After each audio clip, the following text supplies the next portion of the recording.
Welcome back. So I'm still basically starting this large visual journal. For these pages, I'm just throwing some acrylic down and I'm using this light lavender color and then some of this Payne's gray, which is pretty dark. It almost looks black on the page right now, but as I spread it out, you'll see it's more of a blue gray. And because these two colors have such strong contrast, as in one is very light and one is darker, um, it provides some interesting gradation and color ranges as I play with it. I'm just spreading it out with my palette knife.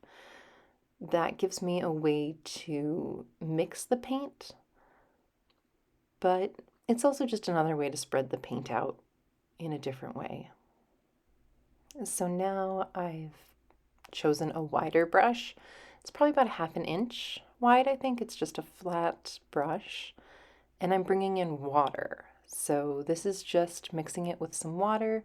The lavender is fairly opaque, so you'll notice that when I have a thicker layer of paint over, like one of these pictures of animals or some of the lettering, that it actually covers fairly consistently and fully, so you can't see much of the images underneath. And I don't really have any plan here. I don't necessarily know what I'm doing. I'm just kind of spreading the paint around in a way that is aesthetically pleasing to me and just letting the lavender and the Payne's gray, or it's kind of a navy blue, if you want to look at it that way, just letting them blend how they do and, picking up some paint from over here, and then I'm able to move it to other places on my pages so I can get rid of excess paint in this way. The palette knife also works for just scraping off some of this excess paint. As you can see now, I'm basically just removing it, but it has clearly marked the page and left some color in its place, but now you can see a little bit more of the image underneath. This is a fan brush that I'm using now. And I don't necessarily have to be using a fan brush for this. If I had kept using my 1/2 inch flat brush, that would be fine. I'm spraying on a bit of water, and that also will kind of reignite the color a bit since it hasn't dried completely. This is a high flow acrylic, so it's very, very watery. And especially with the already damp pages, that helps this high flow acrylic bleed a lot and also just kind of spread around on the paper. This one's almost out. As you can see, I'm having a little bit of trouble getting much color out of it. But when you spray it with the water bottle, it does help spread that color around quite a bit. This green color, I think it's gold green, is a very vibrant color. You'll notice it's very rich, and almost anything that it works with, it gives this not quite fluorescent feel and color, but it really livens up color.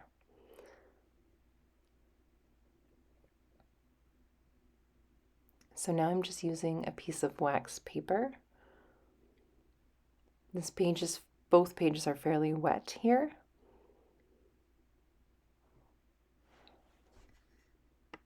And just placing some wax paper between the pages and having this little, basically, it kind of holds it up so that the pages don't smoosh into each other. That's why that paint is there. Having wax paper behind the pages I'm working on also helps prevent bleeding or other having the glues or adhesives accidentally stick pages together, if you've ever had that issue. So this is a different matte medium that is a bit thicker, has kind of a bit more of a gel texture to it. And then this is also matte medium, but that you can see is a lot more runny. So it just depends on what brand you get. They can come in different consistencies. I'm just going to put some different ephemera down, which is just pages from different books or items that I found or collected over the years. Putting on a very light layer of water to slightly dampen the page helps it to go on smoother and not wrinkle. If you have an issue with paper wrinkling when you're gluing it to something, this can help avoid that. I also put things intentionally off of the page because then I don't like it when everything kind of lines up perfectly, except that it looks like you ran out of room and then something kind of gets cut off. So if things are intentionally cut off and going off the edges in different areas, to me that creates more unity. Like it makes more sense than if parts are going off the page. However, you do it your way. Just because that's the way that I approach it doesn't mean that that's by any means the best or the right way to do it. If you are going to put something over the fold, I suggest pre-folding it like this, because then you can rest it very nicely in that seam and it'll adhere very closely to the fold itself. This is just old marketing from a teacher's magazine from the 1940s-ish. I got a bunch of these from my grandmother. They're fun. Again, I'm using a fan brush, but you certainly don't need to here. Any sort of fatter brush that can put a decent amount of pigment down, or a decent amount of glue, or whatever you're using. And you'll notice I peeled that up because it wasn't too dry yet. It hadn't adhered too strongly, so I'm allowed to just kind of lift it up and play with it. But after a while, if you wait too long and then lift it up, it might rip, or it could leave some parts of the paper glued to your surface. There's nothing wrong with that. It can actually make some really interesting visual elements and kind of textural things. It's just a matter of planning, knowing if that's what you want it to do, or if you want it to be very clean. And now I'm using a thinner than my fan brush because it gives me more concentrated pressure. So I know that I'm really pushing out the wrinkles and the excess glue, that kind of stuff. So I can take that excess glue then and use it in other areas to make a more clean adhesion to the paper.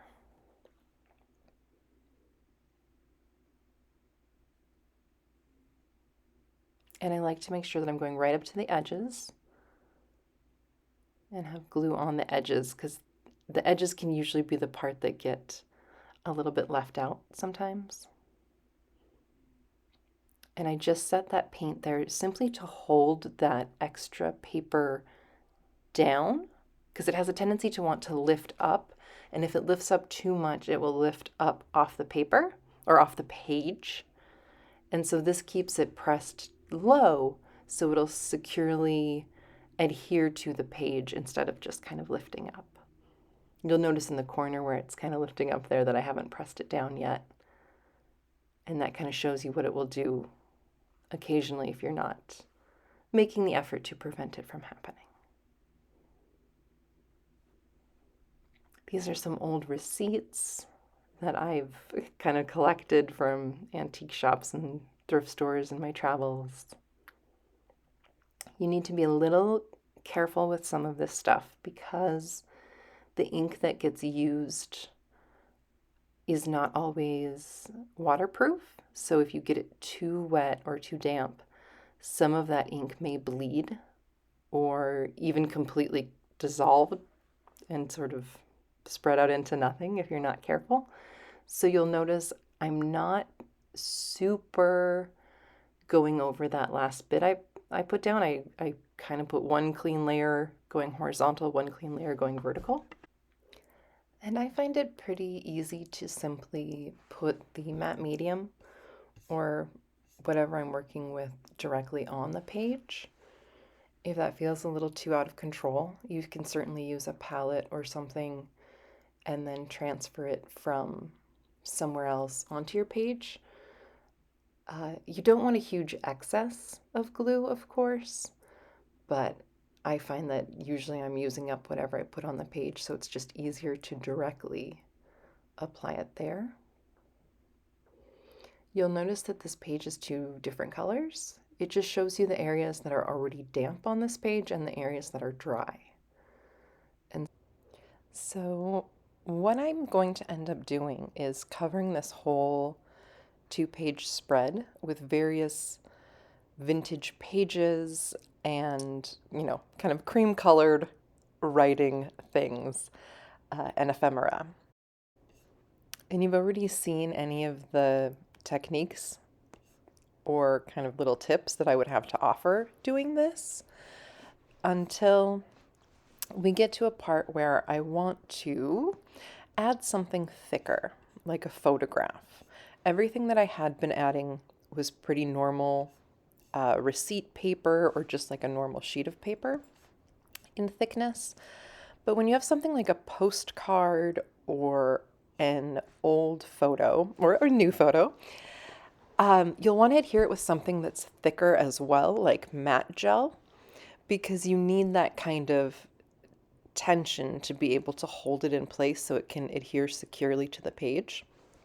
So I've layered the back of it with matte gel, and I made it so that it isn't so close to the edges that it's going to smoosh out the sides too much. And any of the excess smooshing that occurs, I just kind of take and spread out. And so it helps secure the sides down. And then what I'm going to do is lay down a bit of wax paper and then just some heavy items to sort of press it and weigh on it to keep it in place while it dries. However, that is something that you won't want to let it dry completely necessarily. You'll want it to stay there for maybe 10, 15 minutes or so and then check on it. And if all the sides are staying down pretty thoroughly, then you can, take everything off of it and let it just dry normal.